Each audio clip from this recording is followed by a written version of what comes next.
Welcome back to Paradox and Proof. Today, we journey into the heart of the inexplicable, to a time and place where reality seemed to tear at the seams.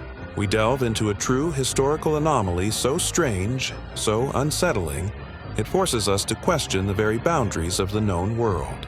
We are talking about an event recorded with meticulous detail in the 12th century, the bewildering case of the Green Children of Woolpit.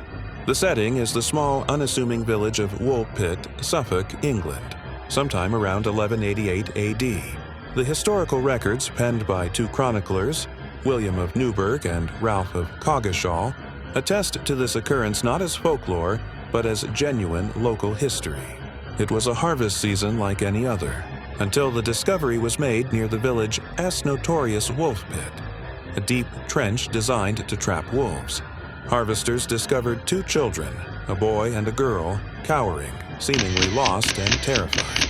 Their features were normal, but their most striking characteristic was their skin, a profound, shocking shade of green. Their clothing, woven from an unknown material, was equally alien to the villagers. They spoke a language that resonated with no known dialect or tongue in England. Brought to the home of a local knight, Sir Richard de Calne, the children were offered bread and other common foods. They refused everything, weeping inconsolably, appearing physically ill from the sight of familiar sustenance. For days, they would not eat. Finally, they were presented with fresh, raw green beans, which they devoured ravenously. This was their sole diet for months. The boy, always the weaker of the two, soon sickened and died, failing to adapt to the new world. The girl, however, thrived. Over time, as her diet broadened to include common foods, the sickly green hue of her skin gradually faded, replaced by a completely normal complexion. She mastered the English language and began to tell her story, a narrative that remains the true heart of the paradox.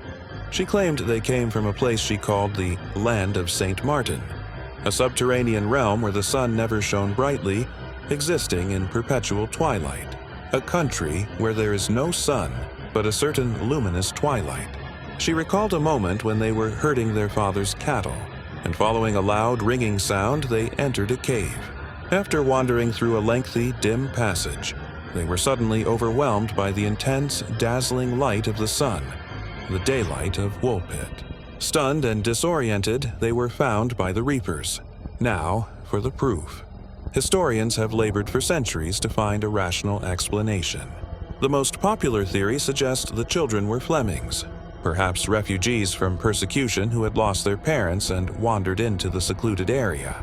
Their green skin is explained by chlorosis, or green sickness, a severe iron deficiency caused by malnutrition, which can give the skin a greenish tint. Their unknown language could simply be Flemish, mistaken by isolated English villagers. But these logical proofs stumble on the details. How do we explain the identical, unique green clothing? The shared story of a subterranean world of twilight? Why did they emerge from a wolf pit, miles from any recognized community?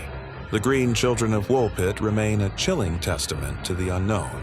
Was it a medical anomaly, a tragic case of lost immigrants, or as the chronicler suggested, a genuine rupture in the fabric of reality, a portal to a twilight dimension? The truth, perhaps, is still lost in the dark green hue of history.